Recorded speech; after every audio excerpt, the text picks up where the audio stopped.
नमस्कार. आज आहे रविवार. देवपूजा माझी झालेली आहे आणि सकाळच्या नाश्त्यामध्ये उपमा बनवला आहे, शेव टाकून वगैरे. फ्रूटसुद्धा होते नाश्त्यासाठी. दुपारचं जेवण वगैरे झालं आणि संध्याकाळी पाऊस खूप होता आज दिवसभर. त्यामुळे बाहेर कुठेच गेली नाही. साहिलनं घरीच पाणीपुरी आणली आणि स्वरा, स्वस्तिकी, श्रावणी, साहिल, मी आम्ही पाणीपुरीवर ताव मारला आज. आणि संध्याकाळी देवाची भांडी घासून ठेवली अशी. आणि देव घासताना मग सकाळी जास्त लोड होत नाही. आणि असं माझ्याकडे हे तांब्याचं भांडं आहे. पाणी मी भरून ठेवते आणि ह्याच्यातून पाणी पिते.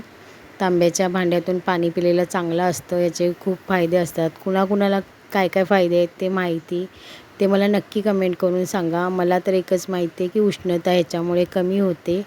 तर कमेंट नक्की करा. बाय.